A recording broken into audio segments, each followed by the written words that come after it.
Si tu veux, je peux commencer par parler ou toi, tu peux Bien dire sûr, ce que tu bien veux. sûr, bien sûr, vas-y. Ok. Vas-y. Ben, moi, je vais vous raconter une petite histoire, vite fait. Vas-y. So, je pars dans l'histoire. Moi, je me rappelle, il y a 2 3 ans, bon, il y a 2 3 ans, j'étais un peu plus jeune, tout ça. Et puis, je me rappelle, j'étais parti pour une soirée, justement, à Nouvelle Vie, une Yeah. soirée ado. Et puis, moi, j'avais pris la voiture et puis j'allais partir. Et puis, avant de partir, mon frère m'avait dit oh, Noah, est-ce que tu peux revenir à telle heure précise, à 9h30, parce que j'ai besoin de la voiture aussi, parce qu'on avait une voiture à l'époque. Puis, je lui Yeah. disais ah, pas de problème et tout ça. Et puis là, après, je suis parti avec la voiture, j'ai fait la soirée, tout ça. Et puis là, après, il était environ 9h. Je reçois mon frère m'appelle. Il me dit, ah, Noah, est-ce que tu vas toujours venir? J'ai besoin de la voiture, tout ça. Je dis, ah, sans stress. Moi, je suis comme, ah, ben, sans stress, ça vient de terminer, tout ça. Et puis, on venait de terminer, je rentre dans ma voiture, je m'apprête à partir. Et puis là, après, il y a un de mes amis qui vient, il dit, ah, Noah, tu vas où? Je dis, ah, ben, je pense que. Elle me dit, ah, viens jouer au volleyball vite fait avec nous. Oh, tout la ça. tentation. Et là, je suis là, je suis là. Je suis comme, non, mais là, il dit, s'il te plaît, ça va être vite. Je dis, bon, d'accord, je joue au volleyball. Tout. Je commence à jouer au volleyball avec eux, tout ça. Et puis là, après, on vient de commencer à jouer au volleyball et tout, c'est bien. Le temps passe. Et puis là, après, il y a un autre gars qui me dit, ah, tu veux pas aller au McDo? Je dis, ah, vraiment, on peut aller au McDo, on a bien joué. Tu vois, il faut profiter. So là, je joue au McDo, je suis avec les gars, on est là, on profite, Yeah. tu vois, c'est la belle vie. Puis là, après, à ce moment, je dis, ah, mais il est quelle heure? Tu vois, comme, je sais maintenant que je demande l'heure. Et puis là, après, j'arrive, je regarde l'heure, et puis je regarde, et puis il est presque 11h. Oh, frère. J'avais pas quelque chose à faire, là. Je suis comme, oh. Je prends mon téléphone, je regarde presque 70 appels manqués Arrête. de mon frère. Je suis comme, oh oui, c'est vrai, il avait besoin de la voiture. Oh oui, c'est vrai. Et puis, je vois des appels masqués, on m'avait appelé de partout. Je vois, il y avait mon père aussi, il m'avait appelé. Tout le monde m'avait appelé. Yo. Là, je suis, oh, ok, j'ai manqué des appels importants. Qu'est-ce qui se passe et tout. J'appelle mon frère, je dis, ouais, mon frère est comme, mais je comprends pas. Noah, tu m'avais dit que tu serais là, tout ça, j'ai besoin de la voiture. Et j'avais complètement manqué à l'appel. Et puis, ce qui est intéressant dans cette histoire, c'est que au début, je savais qu'est-ce que je devais faire. Je savais que mon frère m'avait appelé, je savais Yeah. que... Et puis, c'était quelque chose, quand même, pour quelque chose d'important pour lui. Yeah.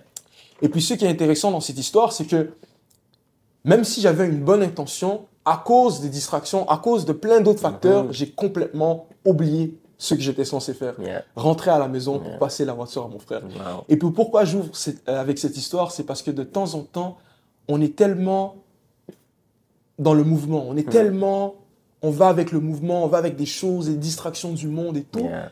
Et on oublie que Dieu nous appelle, on oublie que Dieu veut nous parler, Dieu cherche à nous faire rentrer dans son appel, parce qu'il a une mission pour nous. Et puis par moments, on oublie qu'il a une mission pour nous, parce Yeah. qu'on est tellement plongé dans ces distractions. Je ne sais pas si ça te parle Yeah. un peu. Non, c'est vraiment intéressant l'histoire que tu racontes. Puis on voit comment, en fait, si on fait le parallèle avec la vie de tous les jours, Dieu, Dieu est constamment en train de nous appeler. C'est comme ton frère qui t'a appelé 70 fois. Là, Dieu est constamment en train de nous appeler. Mais bien souvent, c'est nous qui, de par les distractions, de par, ben là, finalement, c'est une question de priorité aussi, tu sais. Finalement, non, mais ça, c'est plus prioritaire, donc je vais aller faire ça. Ah ouais, mais yo, le petit McDo, là, yo, on vient jouer, on a faim, donc on va aller. Tu sais, donc, de par toutes les distractions, on peut être tellement aveuglé ou sourd à l'appel de Dieu, à ce qu'il nous appelle, tu sais, à faire. Puis, on va en discuter en long et en large dans l'épisode, tu sais, les appels de Dieu pour nous, il a un appel pour chaque personne, ça c'est certain. Mais tu sais, il faut que nous, on soit disposés à pouvoir écouter cet appel-là. Il faut qu'on soit disposé à pouvoir rechercher cet appel-là de Dieu. Et je trouve ça intéressant dans ton histoire parce que ben, c'est ça, Dieu nous appelle constamment, mais des fois, on est tellement occupé par-ci, par-là, qu'on finit par passer droit devant. Tu sais. C'est ça. Mais... En plus, tu sais, on connaît la vie, on sait qu'on a plein de choses à faire, on sait que, tu sais, par moment, tu sais, et puis aussi, il faut vivre notre vie, il faut, tu sais, on a des choses à faire, tu sais, quand tu as une famille, quand tu as des enfants, tu sais, tu dois vivre ta vie. Dieu ne nous appelle pas à juste tout abandonner et puis commencer à aller gauche à droite. C'est clair. Dieu a vraiment un plan pour nous. Yeah. Et puis ce qu'on veut comprendre, ce qu'on veut essayer de faire comprendre aujourd'hui, c'est que le plan que Dieu a pour toi, c'est Dieu qui sait le plan. Si tu essaies de tes propres forces, si tu commences à te dire, ok, ouais, mais tu sais, seulement par le cœur, par les désirs du cœur, ou seulement par tes propres tes propres moyens, en fait. C'est vraiment Dieu est là et puis il nous a appelés pour qu'on puisse entrer dans son plan, entrer dans sa présence. Et quand on entre dans sa présence, c'est là où est-ce que le plan de Dieu se met en motion. Yeah, tout à fait. Et puis c'est ça. Et puis je pense que la première chose pour vraiment entrer dans le plan de Dieu, surtout quand on est un chrétien, c'est la repentance. La première chose vraiment pour pouvoir poursuivre le plan de Dieu, c'est la repentance. Parce que la repentance, ça va te rapprocher de Dieu, de un. La repentance, c'est de délaisser les choses du monde pour aller vers les choses de Dieu. Et puis si tu veux aller vers les choses de Dieu, tu es obligé de délaisser les choses du monde. Yeah. Ça, c'est vraiment quelque chose que j'ai compris aussi dans ma marche chrétienne, mais j'ai aussi compris par ceux qu'on m'a enseigné à l'église. On m'a enseigné que Dieu, oui, si tu veux le chercher, tu peux aller vers lui avec la prière, la parole, mais il y a un côté aussi où est-ce que on est tellement pris par les choses de la vie. Et puis c'est ça, la première chose pour la repentance. Je ne sais pas si tu veux un peu... Oui, bah oui. C'est tout à fait vrai. Tu vois, parfois, quand on parle de l'appel de Dieu, on peut avoir tellement de choses en tête, puis on se dit, ah oui, c'est quoi mon appel? Il faut que je trouve spécifiquement pour... Et oui, Dieu a un appel spécifique pour chaque personne, mais le premier appel de Dieu, c'est qu'on apprenne à le connaître. Amen. Ça, c'est un appel qui est universel, qui est pour tout le monde, qui est pour toi qui écoute, qui nous regarde, qui nous écoute. L'appel de Dieu, le premier appel de Dieu pour toi, c'est que tu apprennes à le connaître. Et parfois, on peut tellement vouloir trouver spécifiquement la chose qu'on oublie la base. Tu vois, il y a un verset que j'aime tellement dans 1 Thessaloniciens 2,12, c'est l'apôtre Paul qui parle aux gens de Thessalonique et qui leur dit, parce qu'il était avec quelques personnes qui les ont visités, et quand il leur écrit dans la lettre, il dit « Nous n'avons cessé de vous transmettre des recommandations, de vous encourager et de vous inciter à vivre d'une manière digne de Dieu qui vous appelle à son royaume et à sa gloire. Tu vois, eux, ils disent, hey guys, quand on est venu vous voir là, tout ce on n'a pas cessé de vous dire, de vous encourager, de vous inciter. Guys, Dieu vous appelle à son royaume. Dieu vous appelle à le connaître. Dieu vous appelle à s'approcher de lui. Et ça, c'est la base. Et c'est pour ça que je trouve intéressant ce que tu dis quand tu parles de repentance, parce que ça commence là, en fait.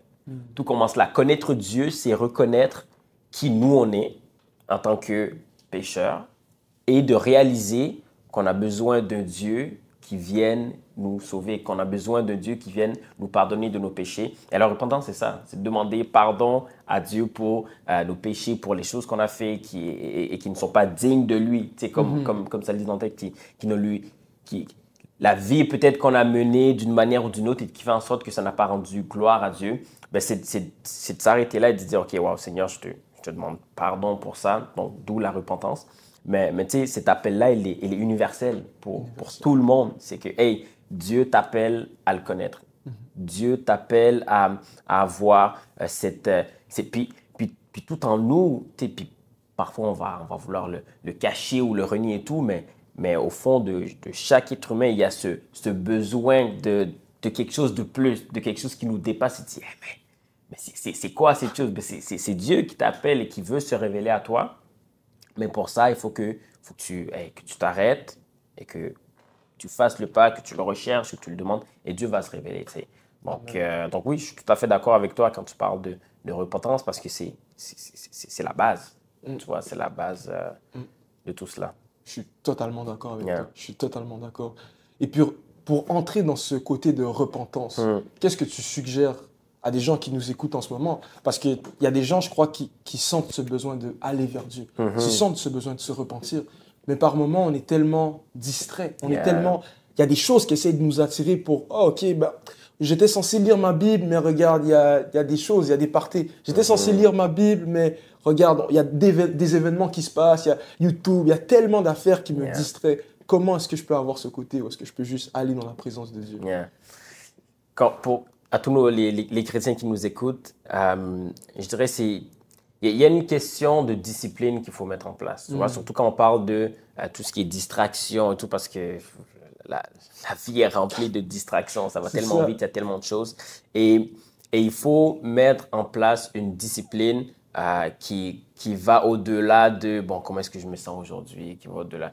Comme pour toute chose, tu veux te mettre en forme et tout. Si tu attends d'avoir envie de sortir le matin, d'aller courir et tout, bro, tu n'auras jamais envie. T'auras jamais Tu envie. comprends? Il faut que tu mettes en place une discipline de dire, OK, regarde, demain matin, là, 8 heures, je me réveille, je vais faire une petite course dehors ou peu importe, mais il y a une question de discipline, de dire, OK, regarde, je vais prévoir un temps où je vais aller dans la présence de Dieu, où je vais aller dans la prière, je vais lire sa parole pour me nourrir de ce que Dieu veut me dire. Et ça, c'est des moments parfaits, juste pour s'arrêter et faire une auto-évaluation, si je peux dire comme ça, là, de, OK, dans le dernier mois, dans la dernière semaine, comment ça a été ma vie avec Dieu, tu vois? Est-ce que je vis une vie qui rend gloire à Dieu?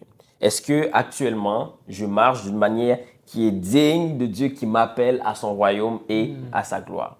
Donc, de mettre une discipline en place et dans ces temps-là, d'être juste vrai avec Dieu.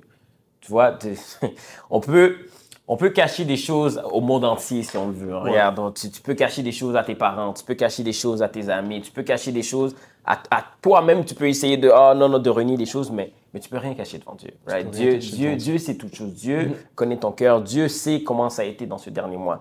Fait que c'est juste de s'arrêter puis d'être vrai puis de dire, OK, Seigneur, regarde, voici comment ça a été. Et s'il y a des choses que j'ai fait qui ne t'ont pas plu, je te demande pardon.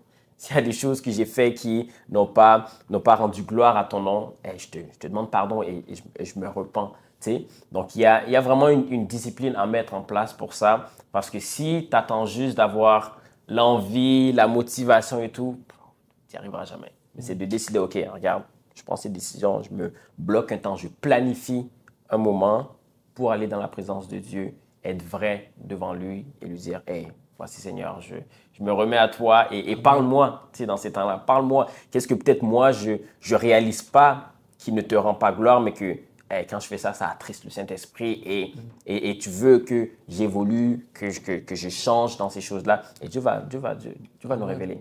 You know? Je suis totalement d'accord.